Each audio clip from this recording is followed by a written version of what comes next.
Ceará empata com o Grêmio sem gols na arena do time gaúcho, numa partida que mostrou mais uma vez as principais virtudes, qualidades do time de Léo Condé, mas também os principais defeitos, talvez problemas da equipe alvinegra. Em termos de classificação, o resultado é bom, afinal de contas, o Ceará se mantém 2 pontos na frente do próprio Grêmio, isso é ótimo. Soma mais um ponto, chega a 26, diminuindo ainda mais aquela conta para chegar logo aos 45 que garantem o alvinegro na Série A do Campeonato Brasileiro. Mas creio que num jogo de nível técnico baixo, ficou a sensação de que dava para o Ceará ter conseguido o que seria a sua segunda vitória fora do estado do Ceará dentro desse Campeonato Brasileiro. É sobre esse 0-0 entre Grêmio e Ceará que a gente fala agora aqui no canal do Caio Costa. Aliás, se você não me conhece, muito prazer, meu nome é Caio Costa, seja bem-vindo ao meu canal. A gente já está com a marca de 15.600 inscritos por aqui.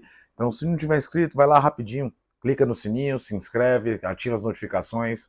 Estou falando sobre futebol o tempo todo por aqui. Também peço que você deixe o like, o hype, afinal de contas, é muito importante para o crescimento do canal. Vamos lá, né? Vamos falar um pouquinho desse empate sem gols pela 21ª rodada do Campeonato Brasileiro. Como eu falei no início do vídeo, para mim é mais uma daquelas partidas que exemplifica bem o que o Ceará tem de melhor.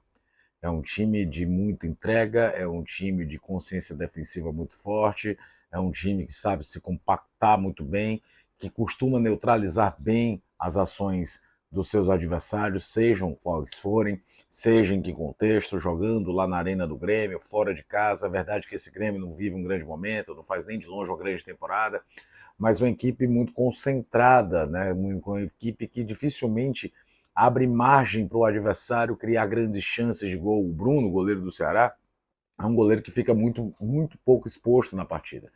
Tanto que ao longo do jogo inteiro, e olha que uma partida tem diversas nuances, tem o começo do jogo, aquela pressão inicial que o time da casa costuma fazer, no caso do Grêmio, tem aquele momento em que o próprio Ceará sai mais e acaba deixando mais espaços, tem aquela pressão de final de partida, quando o jogo está 0-0, e aí o Grêmio obviamente iria à frente, e mesmo assim o Ceará foi um time muito pouco ameaçado pelo Grêmio.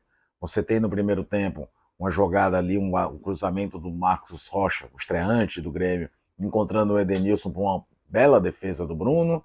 Tem uma jogada do lado direito que resultou na bola da trave do Bright White. E com boa vontade você ainda pode citar o chute fora da área do Alisson, que o Bruno faz uma defesa mudando para escanteio. No segundo tempo, a única chance clara, cristalina do Grêmio, que usava e abusava de cruzamentos na área, porque o Ceará conseguia neutralizar qualquer aproximação, é justamente no lance que foi uma falha ali do William Machado com o Paulo Baia, um vacilo, e que aí o Alisson tem a grande chance do Grêmio para marcar. Então, se você analisar um jogo em Porto Alegre contra o Grêmio, tão poucas chances cedidas, mostra como o poderio defensivo do Ceará é forte, como o Ceará é um time muito difícil de ser batido. O Condé, nesse jogo, inclusive, tentou soltar mais a equipe no segundo tempo, quando viu que o bicho não estava tão feio quanto se imaginava, né? O Grêmio não fazia um grande jogo. Por exemplo, quando saca o Richardson para a entrada do Lucas Mugni, para trazer o Lourenço para jogar com uma condição mais de construção, coloca o Paulo Baia no lugar do Allion, passa a ter um ponta de corredor, ao contrário do Allion, que é um atacante, que tem vereda por dentro, e tentou. Mas aí a gente vai falar no que eu disse dos principais defeitos.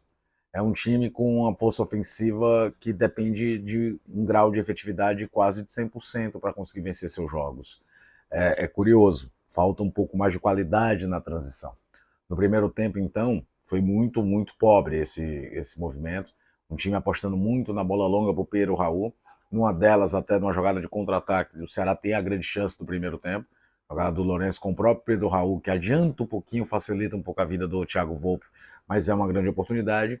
No segundo tempo, o Ceará se arriscou mais, foi buscar mais o ataque, mas falta efetividade. Essa é a grande crítica. Por isso fica aquela sensação do talvez desse mais. Talvez o Ceará trouxesse de Porto Alegre uma vitória se tivesse uma força ofensiva maior. E olha que, repito, acho que dentro do contexto do jogo, dentro da estratégia, o Ceará se ouve bem. Mas para tirar um 10 é isso, é ter um contra-ataque mais efetivo, ou quando está com a posse de bola no campo do adversário, ser uma equipe que consiga agredir mais do que fez. Repito, no jogo de hoje, inclusive, o Condé é muito criticado muitas vezes, até de forma correta, tá? Quando é pragmático demais, segura muito o time, parece que aos poucos ele vai criando um pouco mais de segurança para tentar soltar.